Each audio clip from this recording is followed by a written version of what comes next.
Peringatan, animasi ini dibuat dengan tujuan sharing pengalaman pribadi sang pengirim cerita. Dimohon untuk menghargai cerita tanpa menyudutkan beberapa pihak. Selamat menikmati. Hai, nama gue Kanaya, biasa dipanggil Nai. FYI, gue lahir dari keluarga yang sederhana, tapi bukan restoran Padang ya. So, ya nggak kurang, nggak lebih juga, hihi. Papa dan Mama adalah tempat gue belajar pertama kali, terutama Mama. Mama itu dibesarkan di Sumatera Utara. Mama lahir dari keluarga yang pinter dan bernasib baik. Nah, dari kecil, gue sering banget dapet nasihat tentang hidup dan pendidikan, apalagi cerita tentang sekolah kedinasan.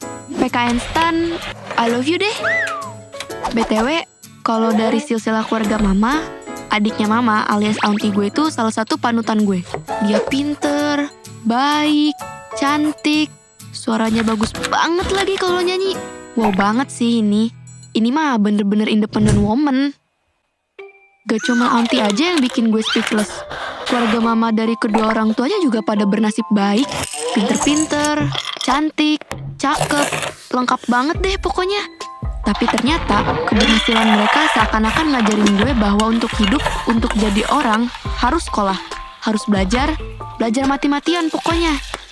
Nah ini nih trigger gue jadi bocah ambis.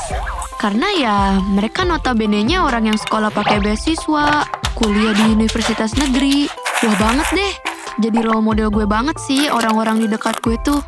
Dan alhamdulillahnya, kepintaran-kepintaran mereka nurun sedikit ke gue. Istilahnya ya gue kena percikan sedikit lah.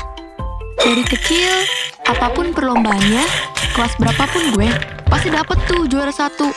Sampai suatu waktu, Mama dan Papa nyokolahin gue di SMP swasta.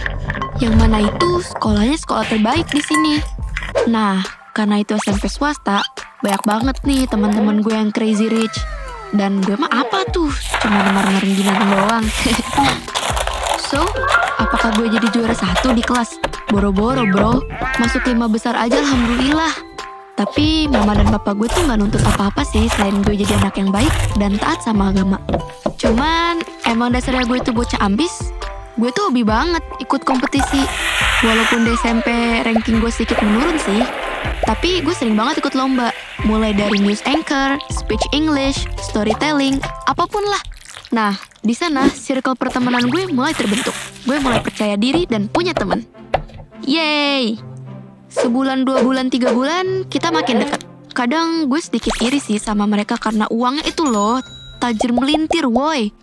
Tapi sebelum masuk ke sekolah swasta itu, Mama udah bilang sih kalau, nak, kita gak bisa ngikutin gaya hidup mereka. Kalau teman-teman kakak punya 10, setidaknya kakak punya 5. Ya gitulah perumpamaan kalau gue gak bisa selalu ngikutin gaya mereka. Kalau ada beberapa teman gue yang punya HP merek iPhone, ya gue juga punya, tapi Android. Ya kayak gitulah maksud gue 10 dan 5 tadi. Tapi gue sadar, Mama ngajarin gue banyak hal yang gak bisa dibeli pakai uang mereka. Gue kan anak yang ambis banget. Waktu naik kelas 2, akhirnya gue masuk 3 besar dan bawa piala nilai sains terbaik di kelas. Wow, itu sih bener-bener pencapaian yang terwadidau digidau semasa gue kelas 2 SMP. Oh iya, gue juga sering diskusi sama teman-teman gue. Lanjut SMA di mana, kuliah di mana, dan mau jadi apa. Itu adalah salah satu topik yang selalu gue bawa kemana-mana. Pasti ada aja yang nyelutuk, aduh gue kuliah disuruh ambil sastra Arab nih. Gue sih kedokteran, di mana aja oke kok. Dan lucunya, ada juga yang bilang, hah, jangankan kuliah, SMA aja gak tahu nih mau di mana. Kita sering banget cerita tentang ini, dan gue sering juga cerita buat sekolah di mana, my dream college, dan besar mau jadi apa. Padahal mah, Tuhan udah ngatur semuanya. So, dengan bangga, gue bilang kalau gue mau sekolah di SMA negeri terbaik di provinsi gue, yang berbasis fisik dan pelajaran yang sangat high quality lah. Makin lama, gue makin tenggelam dalam pikiran bahwa untuk jadi orang sukses itu harus masuk sekolah di sini dan kuliah harus di sana. Seenggaknya itu yang selalu ada di benak hati gue. Waktu berlalu begitu aja. Gak kerasa, waktunya tes SMA tinggal 8 bulan lagi. Waktu lihat persyaratannya, gue speechless banget. Di sini persyaratannya tertulis. Melampirkan sertifikat OSN bila ada, tidak perlu ikut tes akademik. Ada wawancara pakai bahasa Inggris juga. Waduh, gila banget nih sekolah. Di situ gue terdiam dan ya gitu deh, bingung gimana cara dapetin sertifikat itu. Gila banget. Padahal mah, gak ada juga gak apa-apa. Kayak yang gue mention di awal cerita, bahwa mama dan papa gue tuh sebenarnya gak terlalu nuntut gue dalam hal pendidikan. Yang penting sekolah dan tetap serius. Waktu kita baca persyaratannya, mama langsung bilang, gak semua orang yang punya sertifikat OSN mau sekolah di SMA ini, Kak.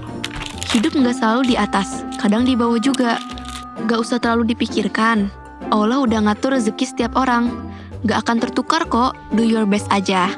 Tapi emang dasarnya gue kolot. Gue pengen aja gitu bisa bikin bangga keluarga. Beberapa hari kemudian, gue sering banget termenung mikirin OSN itu. Kadang cerita sama teman, tapi jawabannya malah, halah masih lama itu mas, santai aja. Kayak, what? Santai? Santai gimana bro? Bentar lagi tamat SMP. Kalau gak ada persiapan yang mateng, bisa-bisa hidup lu yang mateng. Malamnya dada gue sesek banget, pengen nangis. Gue anaknya emosional. Hal kayak gini tuh buat gue menyedihkan banget deh. Gue tidur ngebelakangin mama, dan mama kayaknya tahu deh apa yang gue alami. Frustasi, rasa gagal padahal belum mencoba. Saat itu mama mulai ngomong dan gak tahu kenapa gue mulai nangis terisak-isak. Bilang kalau sekolah ini susah banget, susah masuk ke sini, susah, persyaratannya susah.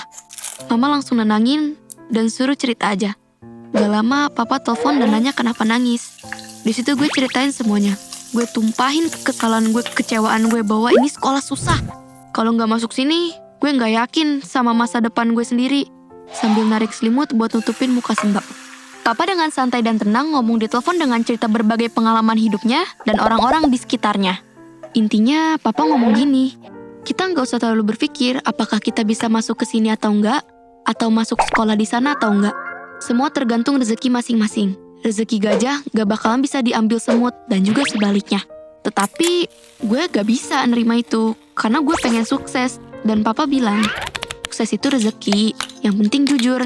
Dengan kejujuran dan kerja kerasnya, dia bisa jadi orang hebat seperti sekarang. Saat papa bilang kayak gitu di telepon, gue teringat masa kecil gue. Karena mama sering banget ngomong kayak gini ke gue. So, gue coba belajar dengan tenang buat prepare masuk SMA yang gue mau. Ya, walaupun sempat sakit-sakitan karena stres, down, dan ngerasa gak layak. Alhamdulillahnya, gue lolos dan bisa masuk SMA yang gue mau. Di sini gue sadar, terlalu ambis itu gak baik. Entah buat kesehatan fisik maupun mental gue. Untungnya, gue dikelilingin orang yang menenangkan dan support gue. Yap, mereka adalah mama dan papa gue. Dari mereka, gue belajar banyak. Jangan terlalu stres sama pendidikan karena semua ada jalannya. So, jangan lupa subscribe channel gue punya cerita ya. See you!